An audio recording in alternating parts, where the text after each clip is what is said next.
So you conquered the first couple chapters of Heaven Burns Red, but now you want to become even stronger. My name is Psyche, and in this second portion of the two-part series of beginner guides, I will be covering the slightly more advanced topics when it comes to how stats work, the team building, the gacha, and events. If you're interested in playing Heaven Burns Red but you have not yet seen the first part, then I highly recommend that you do that to get caught up with the fundamentals of gameplay and progression first. But if you have, then let's start the learning. We'll start with the one thing you probably wondered about in the first video. I'm sure you've seen the colorful classes of the characters. There are attackers, buffers, debuffers, healers, defenders, breakers, and blasters.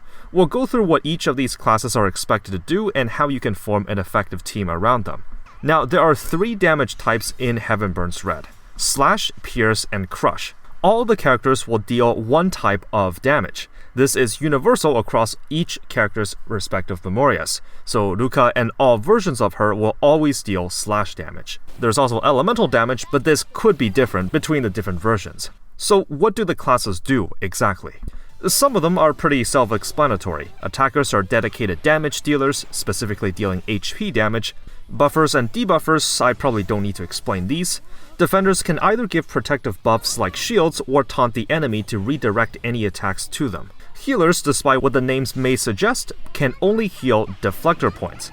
There is no healer in the game that restores health, so it's never a bad idea to bring a healer along. Breakers specialize in dealing DP damage for enemies. I saved blasters for last, as the role they fill can be a bit more complicated. Their attack inflicts a high devastation rate. Okay, what is that? Well, whenever you deal HP damage to an enemy, you'll see a small percentage next to what was dealt. This is known as the devastation rate, and how it works is that as you deal damage more and more times, this rate increases and will raise the total damage you deal to the target. You can kind of essentially just think of this as a damage multiplier that goes up the more times you damage the enemy. Blasters can raise this multiplier very quickly with their attacks. They are generally used for harder fights when the boss has a massive health bar. You can see the cap for the enemy's devastation rate here, with your current DR to the left side of it. Some enemies will have a higher cap than others, so if you see a boss with a DR cap of 999, that's your hint that it's got a lot of health, so you should probably bring a blaster along. By increasing the devastation rate quickly, it means that your main attacker can take advantage of this high multiplier in earlier turns to deal more damage in the finishing blow. Please note that devastation rate only begins to accumulate when you deal HP damage to the enemy. It doesn't do anything against their deflector points meter. And the DR will reset if the enemy uses a skill that restores their DP meter. That's a pretty quick rundown for the different roles, but does that mean you should have one of each class in a team? Well, not necessarily. A lot of the memorias are viable in the game, but certain situations can call for different team configurations. One thing to note is that just because a memoria is labeled as a certain role, it doesn't mean that you have to use them as that role. For example, there are some blasters in the game that are potent damage dealers. You can even use a memoria labeled as a buffer to deal damage. As long as they provide the skill needed to do what you want them to do, you don't need to exclusively use a defender for defending, and so on. A typical team, when accounting for the one-shot strategy mentioned in the first guide video, will usually contain one damage dealer, who doesn't need to be an attacker class, a healer, and 4 other flex supports. These 4 slots don't really have a hard requirement, but just as long as they either generate overdrive faster, apply buffs to you or debuffs to the enemy, or provide defense if the battle calls for it. Next, we'll talk about life points. This is your stamina. 1 point will refill every 4 hours. Since the cap is 5, this effectively translates to 20 hours for a full refill. Well, what can you use it for?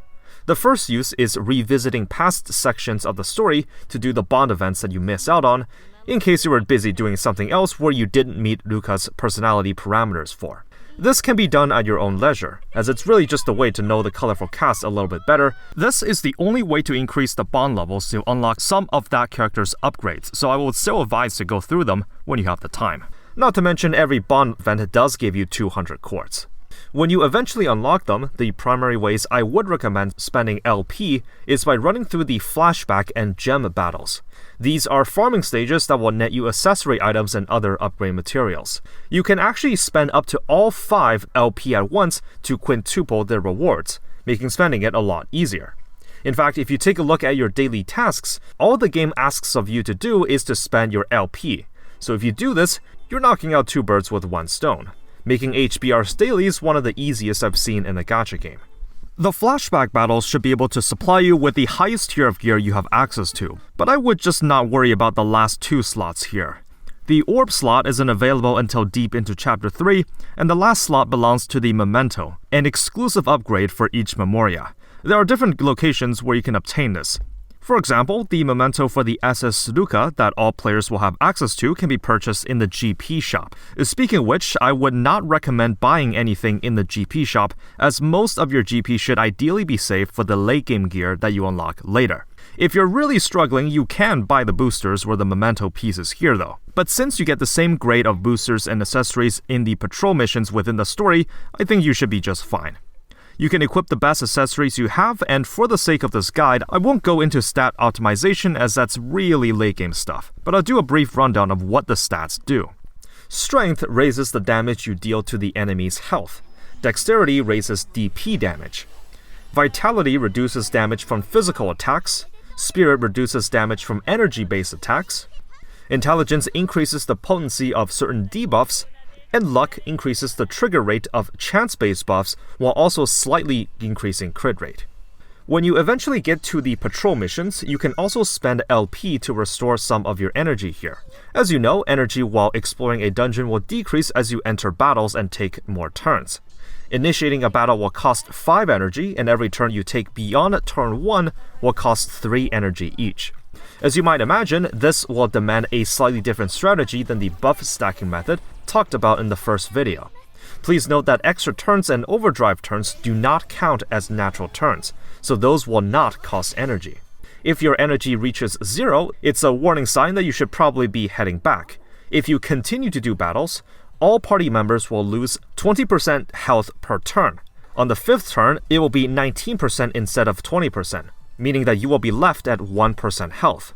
If the battle is still not closed after this turn, then you will lose the battle. Spending life points will restore 30 energy and is the only way to stay a little bit longer in the dungeon. Heaven Burns Red's English version launched with a whopping 47 total SS Memorias. This means all the additions up until November 29th, 2022 will be available. Since JP's launch was in February of the same year, this accounts for the first 8 months of the game. Yostar has thankfully taken consideration for the accelerated progression of the roster and will be giving additional boosts to help out players. So how does HBR's gacha system work? Well, you will spend the quartz currency of 300 units for a pull. The pity counter has been reduced to 150 pulls, whereas it's 200 on JP. Very generous. Upon reaching pity, you may pick from any of the raid-up memorias to obtain, but be careful, as the pity does not carry over across banners. While this may seem a little daunting at first, HBR also has 2 major advantages in its gacha system. First, there is no separate gear gacha to roll on, only characters, so no need to worry about a secondary banner type. And second, except for very specific cases, there are no limited memorias in this game. All of them will be available after their initial banner, and you can encounter them at any time.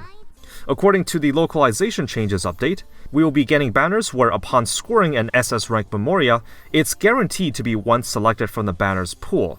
If you're playing at launch, then I highly recommend rolling on the Release Celebration banner, as the 7 raid-up memorias are some of the strongest in the game at this current time. In case you're wondering about the few exceptions to the limited time characters, about 1 year into JP's launch, there was an Angel Beats collab event, adding the characters Kanade, Yuri, and Miyuki into the game. These units will be truly limited and will not be joining the standard pool. I know there's a lot of you that are big fans of Angel Beats, so keep a lookout on your quartz count to prepare for this event coming to the English version. As talked about in the previous guide video, levels are transferable to other memorias of the same character. Getting a new shiny version of Ruka here will retain her levels that you've already accumulated with her other versions. The max level of a character will increase when you perform limit breaks, with the SS ranks naturally being the highest. To limit break, you can either pull more copies of the same memoria from the gacha, trade in the limit break shards exchanged from a variety of places, or via your weekly missions called the Delimiter. Each task will increase the delimiter gauge, and when full, you may limit break one of your SS memorias. Just a heads up, subsequent limit breaks will cost more. But who should you limit break first? Well, here is one of the more critical beginner mistakes. You would think that when you get your first delimiter charge or enough SS shards, that your damage dealer should be limit broken first. Well, that's not actually true. The first memoria that you should limit break whenever possible are the buffers or healers that you always use. This is because upon reaching limit break 1, they get a new passive where they get +1 SP per turn if they're on the front lines. Since these are the units whose skills will be used most of the time and setting up for your ultimate attack, these buffers, healers, or defenders should get priority for limit breaks. Please note that only SS rank memorias get this passive. You can preview if your selected memoria has this by clicking on the limit break button and seeing if they will unlock it. You can, of course, limit break your favorites after that. Just be sure that your main supports are taken care of first.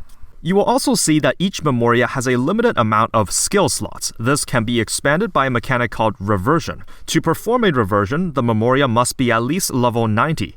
Then, using the 3 bells currency typically found in event exchanges and other modes, you can perform a reversion to unlock additional skill slots. For the sake of this guide, I don't recommend undergoing reversions unless you know what you're doing, as most memorias have no need for more than 3 skill slots, and reversions will reset the level of the memoria.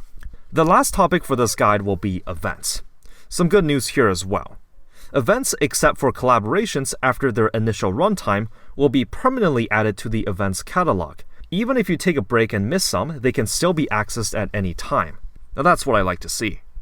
Events typically follow a format of a story mode and a farming stage to farm for that event's of respective shop items. The event stories here are also fully voice-acted and dives into the adventures of one of the other squads in the academy. The English version launched with 10 events already released. And something the game does is to give a temporary drop rate boost to the event's currency when certain conditions are met. For example, when you complete Chapter 2 of the main story, you will get this boost for the event Requiem for the Blue, since the story is about the squad that was featured during that main story chapter. Obviously, you don't have to do it at this time, but the game is basically giving you a slight nudge to try out these events. Included in each event exchange is also a free S-rank welfare memoria. They can be limit broken for free as well with earnable tokens. If you want a recommendation of which welfare to get first, then try to go for Adohai here, part of the Kindness, Sorrow, and Reassurance event. She is a blaster that has a very potent skill that increases hit count, good for stacking up the overdrive gauge quickly. You do need to clear Chapter 1 in order to access this event though. Inside the event shop, you can buy all sorts of upgrade materials, and for the English version, the amount of buyable resources have been boosted as well. So we have arrived at the end of the beginner's guide. Hopefully, these past 2 videos have been giving you a little bit of guidance on what to do in Heaven Burns Red. The game is launching with a ton of content for the English version, so be sure to take it slow and enjoy the story. I myself will likely be playing this game for the long term, as I think there's something really unique and irreplaceable about its characters and world. Anyways, thank you again for tuning in to my beginner guides, and have fun with the game.